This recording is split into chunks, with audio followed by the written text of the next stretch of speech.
Hello అండి. అందరికీ praise the lord. ఎలా ఉన్నారు? హ్యాపీ అండ్ హెల్తీగా ఉన్నారా? ఒక విషయాన్ని మాత్రం ఎప్పుడు కూడా మర్చిపోవద్దండి. అది ఎంతటి సమస్యలు, శోధనలు మన ముందుకు వస్తున్నా కూడా మనం గుర్తుపెట్టుకోవాల్సింది ఒకటేనండి. మనము గనక ఆ శోధనలో, శ్రమలలో విశ్వాసంగా గనక, నమ్మకంగా గనక ఉంటే ఖచ్చితంగా అది ఎంతగా మనము పడిపోయిన స్థితిలో ఉన్నప్పటికీ కూడా దేవుడు మనల్ని ఈజీగా రెప్పపాటులో పైకి లేపి నిలబెట్టి చూపిస్తారండి. ఓకేనా? సో ఎటువంటి వరీస్ కూడా పెట్టుకోవద్దు. మనము వరి అవుతున్నాము అని అంటే అపవాదికి మనము బలాన్ని మనంతట మనమే ఇచ్చినట్టు. ఓకేనా?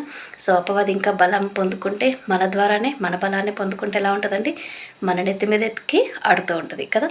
సో అందరం కూడా గుర్తుపెట్టుకుందామండి, దేవుడు మనల్ని రక్షించడానికే ఈ లోకంలోకి వచ్చారు కదా. సో రక్షించాలని కోరుకొని ఇష్టంగా ప్రేమగా వచ్చిన దేవుడు ఏ నిమిషం కూడా మనల్ని విడిచిపెట్టడానికి ఇష్టపడరు. ఓకేనండి.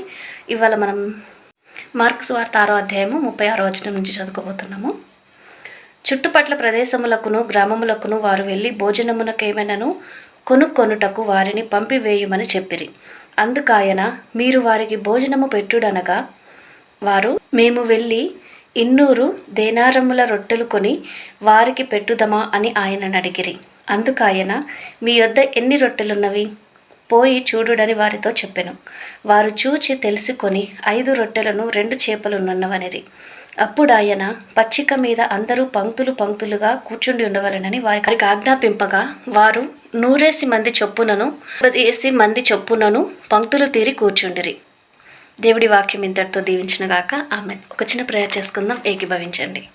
మహాపరిశుద్ధుడైన దేవ, యేసయ్య నీకే వేలాది వేల స్తుతులు స్తోత్రములు ప్రభా. ఇంతవరకు మమ్మల్ని సజీవ లెక్కల్లో నాయన ఉంచినందుకు నీకు వందనాలు యేసయ్య. ప్రతి శోధన నుంచి దూరం చేస్తూ ప్రభా, ప్రతి శోధనకు నుంచి మమ్మల్ని సంరక్షిస్తూ కాపాడుతున్నందుకు నీకు వందనాలు.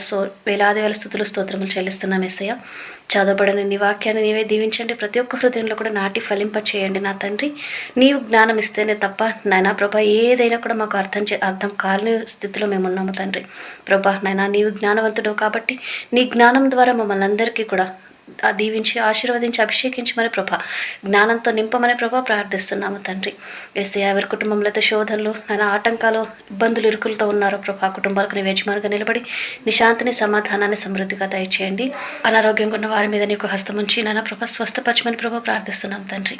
అప్పుల సమస్యలో ఉన్న వారి మీద నీకు హస్తాన్ని మెండుగా దయచేసి ప్రభా నాయన నీవే సహాయం చేయమని ప్రభా ప్రార్థిస్తున్నాము. వాటి నుంచి ఎలా బయటకు రావాలో ప్రభా నీవే తగిన జ్ఞానంతో నింపమని ప్రభా నడిపించమని ప్రభా ప్రార్థిస్తున్నాం తండ్రి.